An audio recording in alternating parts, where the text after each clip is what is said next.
Now we're going to take the inside of the main beam measurement. Now this is the first measurement that starts counting towards your score. And this is where this carpenter slide rule really comes in handy. As you can see, we can use our thumb and we can bring that in and out to get a very accurate measurement. What we're going to do is, now we've got the antlers turned towards us, I'm going to come inside the main beam. Once again, the main beam is the bottom portion of the antler, and all the points grow off the main beam. We're going to bring this once again to a 90 degrees to the skull plate, and we're going to bring it out, slide this out, and move up and down the center of the main beam to find that measurement. Now, I can't have it crooked or angled. It's got to be at a square angle to the skull plate. And this one happens to be 13, and that lands on the line, and 7/8 inside spread. Now here's a note about inside spread credit.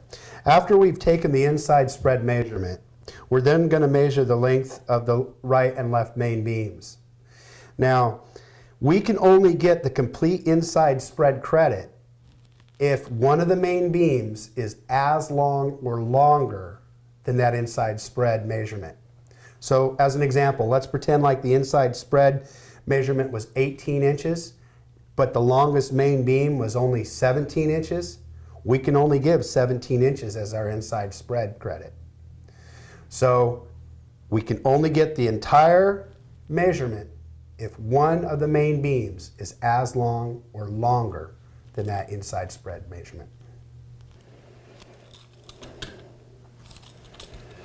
Okay, now that we've determined that, what I'm going to do is we're going to find out the length of the points. In order to do that, we have to put what we call cut lines. And I'm going to use some tape to lay down on the main beam and the point, and to make some marks so we can determine the length of the point.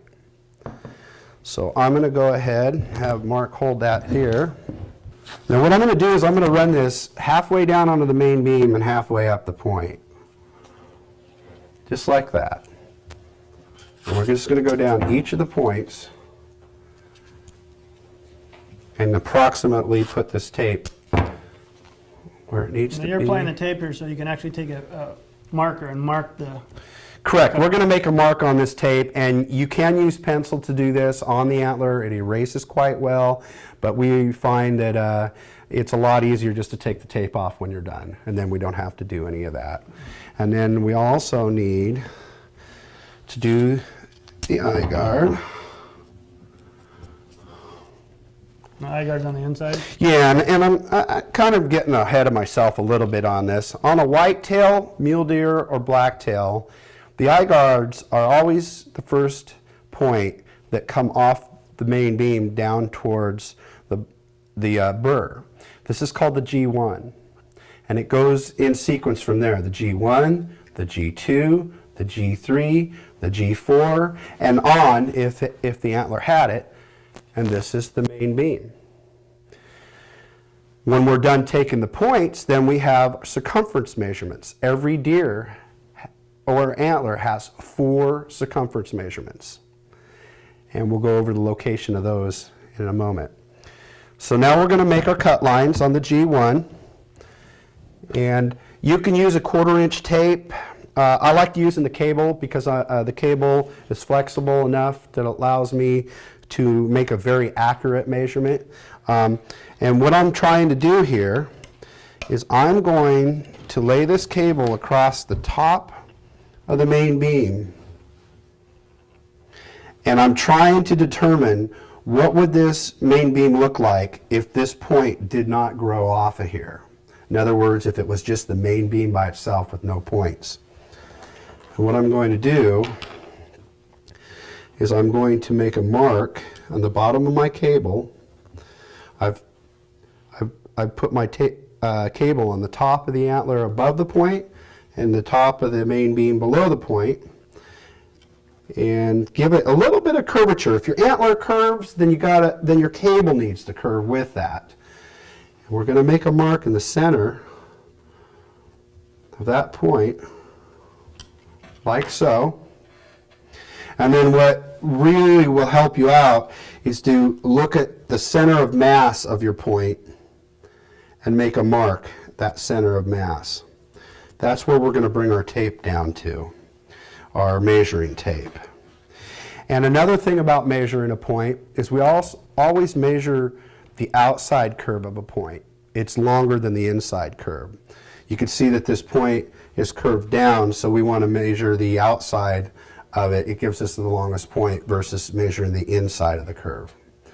If you had this G2 right here, and let's say it curved outwards, and it was in the right spot to be a typical point, we would actually measure it from the inside, which would be the outside of the curve. If you've got a point that makes an S shape, go ahead and measure it and mark it from both sides and find out which side would be the greatest length, and that would be the length of that point. So we're going to go ahead and finish off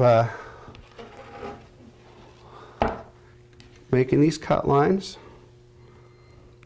So you do this on every tine? Every time, for all deer and elk species.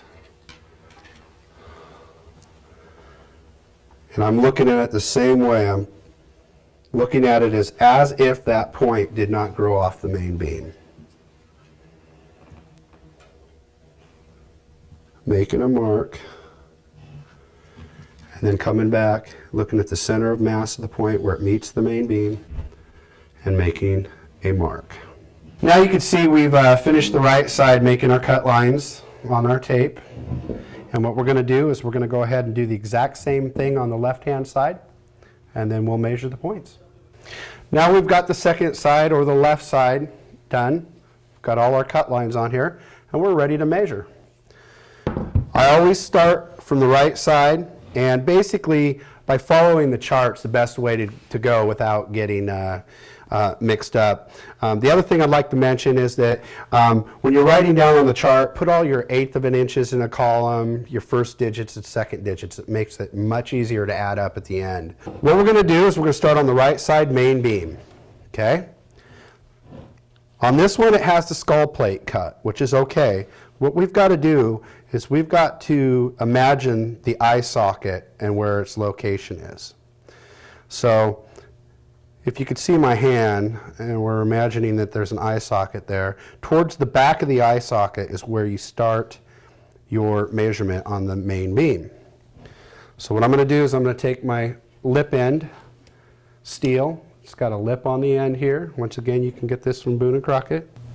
Now we're going to hook the lip end underneath the burr of the antler, and it's going to be in the center of the main beam above the eye socket.